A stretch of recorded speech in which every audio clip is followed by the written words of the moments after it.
Hi everyone, welcome back to our channel and back with me again, Mary, your host. I am here today to show you this remarkable place and to share its inspiring story. Welcome to this series where each week we take a journey to a special place, exploring its sacred spaces and uncovering the stories that have made it a place of worship. A heritage site or a pilgrimage destination. Chartres Cathedral, or Cathedral of Our Lady of Chartres, is a Catholic cathedral in Chartres, France, about 80 kilometers or 50 miles southwest of Paris, and is the seat of the Bishop of Chartres. Dedicated in honor of the Virgin Mary, Our Lady, it was mostly constructed between 1194 and 1220. It stands on the site of at least 5 cathedrals that have occupied the site since the Diocese of Chartres was formed as an episcopal see in the 4th century. It is one of the best-known and most influential examples of High Gothic and Classic Gothic architecture. It was built above earlier Romanesque basements, while its north spire is more recent one, 507-1513, and is built in the more ornate flamboyant style. One of the most beautiful and historically significant cathedrals in all of Europe, it was designated a World Heritage Site by UNESCO in 1979, which called it the high point of French Gothic art and a masterpiece. The cathedral has been well preserved and restored. The majority of the original stained glass windows survive intact, while the architecture has seen only minor changes since the early 13th century. The building's exterior is dominated by heavy flying buttresses, which allowed the architects to increase the window size significantly, while the west end is dominated by 2 contrasting spires, a 105-meter, 349 feet, plain, pyramid, completed around 1160, and the 113-meter, 377 feet, flamboyant late Gothic spire on top of an older tower. Its 3 great facades are adorned with hundreds of sculpted figures illustrating key theological themes and narratives. Since at least the 12th century, the cathedral has been an important destination for travelers. It attracts large numbers of Christian pilgrims, many of whom come to venerate its famous relic, the Sancta Camisa, said to be the tunic worn by the Virgin Mary at Christ's birth, as well as large numbers of secular tourists who come to admire the cathedral's architecture and art. A venerated Black Madonna statue enshrined within was crowned by Pope Pius VI on the 31st of May, 1855. French sculptor Rodin dubbed Notre-Dame de Chartres, the Acropolis of France, for its high aesthetic and spiritual significance. Cathedral has remained, until today, the most prominent French sanctuary devoted to the cult of the Virgin Mary, since its rapid construction at the beginning of the 13th century. The cathedral has dominated the city of Chartres and the plain of the Beauce. UNESCO listed Notre-Dame de Chartres as a World Heritage Site as early as 1979. The first cathedral on the site dates back to the middle of the 4th century. The first bishop of Chartres gave it its name, the Aventine Cathedral. Visigothic raids destroyed the sanctuary, particularly during the sack of the city by Hunald, Duke of Aquitaine. The town had a second building built on the site. However, Viking incursions burnt it down. Then Bishop Giselbert ordered the construction of a larger cathedral. Of this building remain certain parts of the St. Lubin Chapel, one of them being the current shrine. However, it was in 876 that the sanctuary started to become an important pilgrimage site.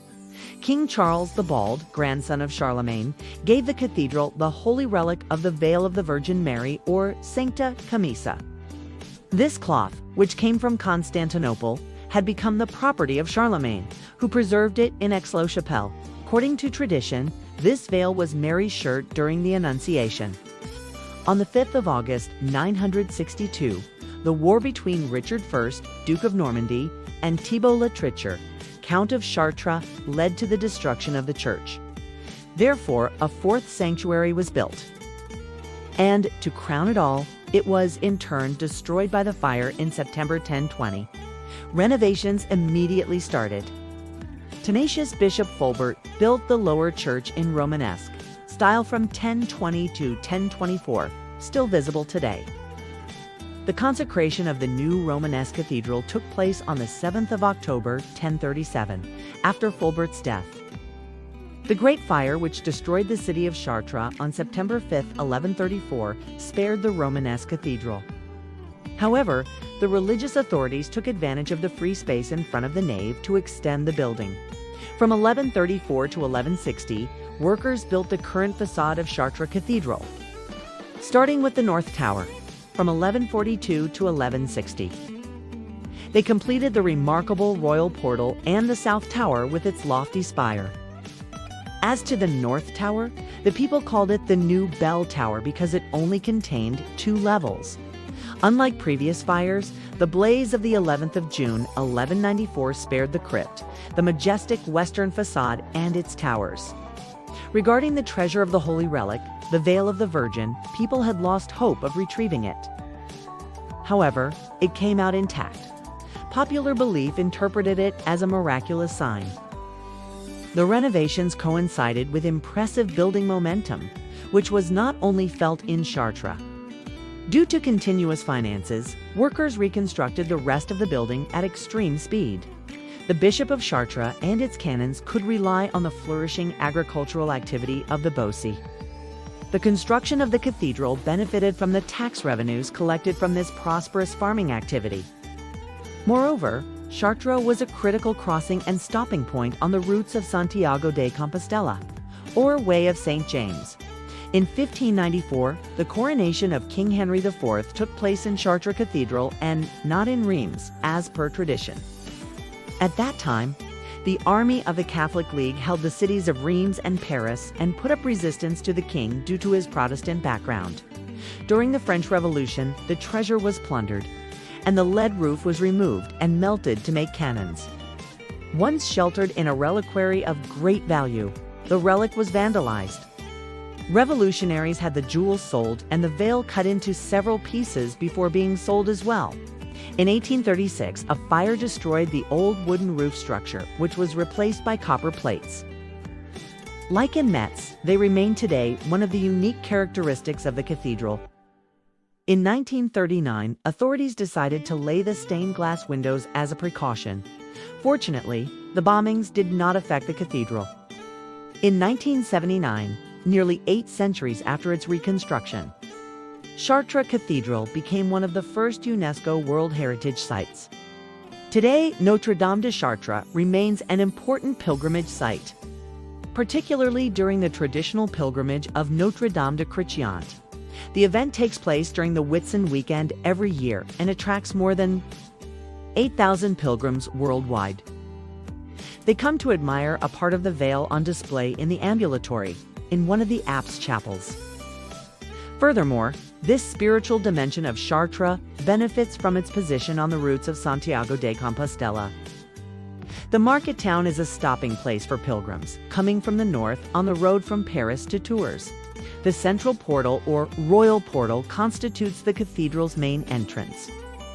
The facade's triple portal is the oldest of the 3 portals of Chartres Cathedral. It displays a considerable group of sculptures between the North Tower and South Tower.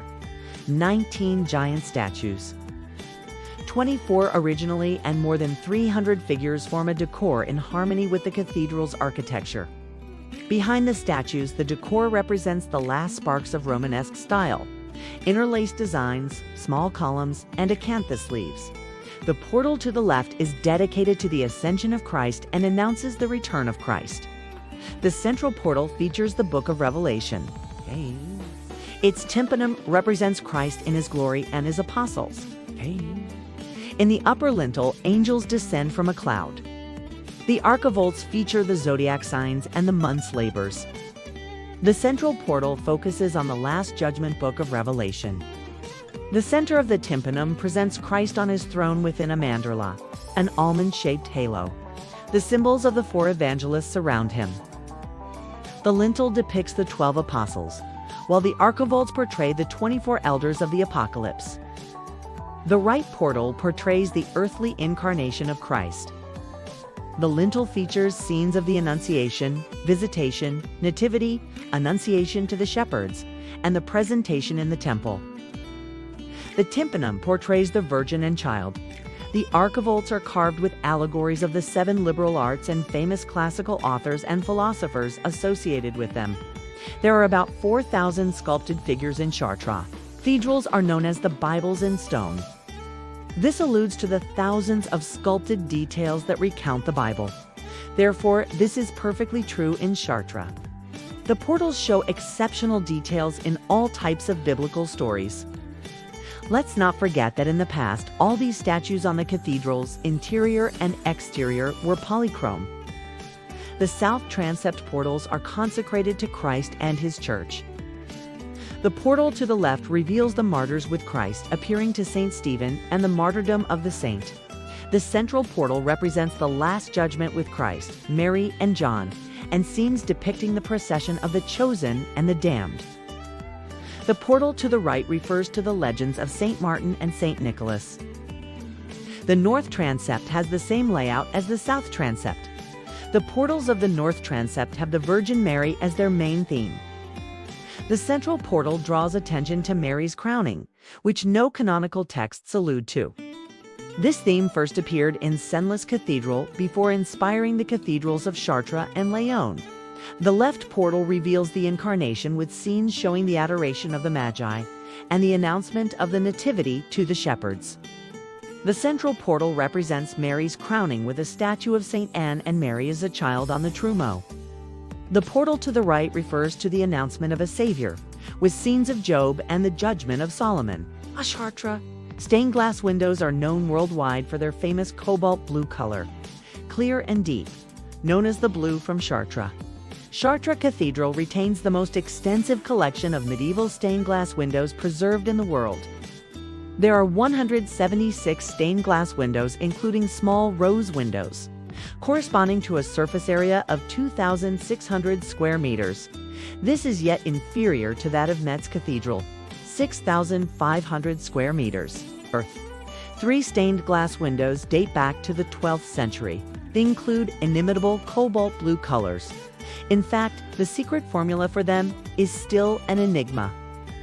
Notre-Dame de la Verrière is a famous stained glass window. It owes its fame to its exceptional and inimitable cobalt blue color. The window is one of the 175 depictions of the cathedral's Virgin.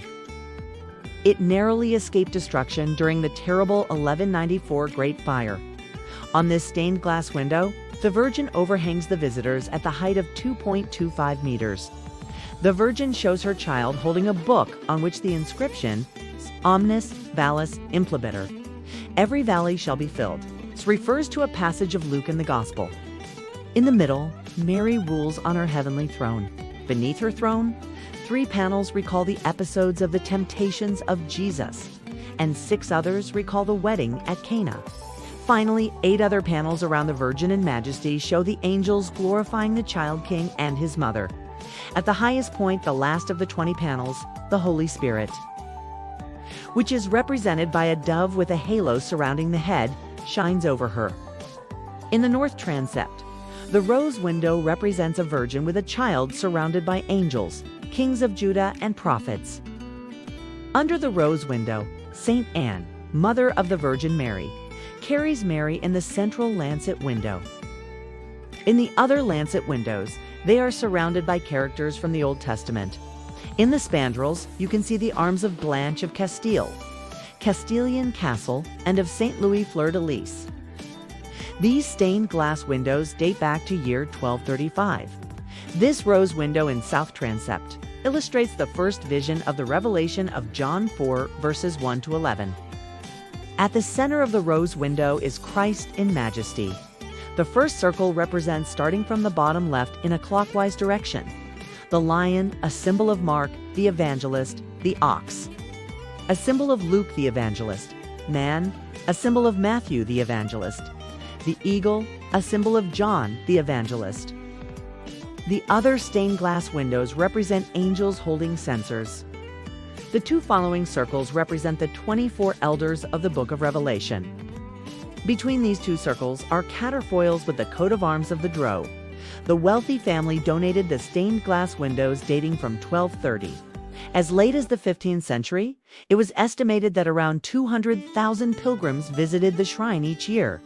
That number has decreased over time, but thousands of people still come to Chartres to see the relic and experience the beauty of the cathedral. Chartres Cathedral is 130 meters long.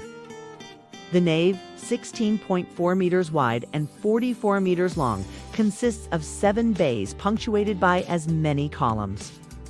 The vaults of the central nave are 37 meters high in the nave. It is a 3-story elevation. Above the great archways, the triforium contains bays of 4 archways.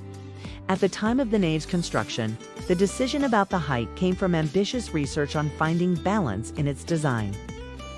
Despite the height of the vaults, which are higher than those of Notre-Dame de Paris, the nave does not appear too vast or too spacious, but rather heavy and powerful. Research on the brightness in cathedrals used to haunt architects at the time. It has led to practical solutions in Chartres Cathedral. Light directly illuminated the nave by removing the lofts that often surmounted the side naves of previous basilicas.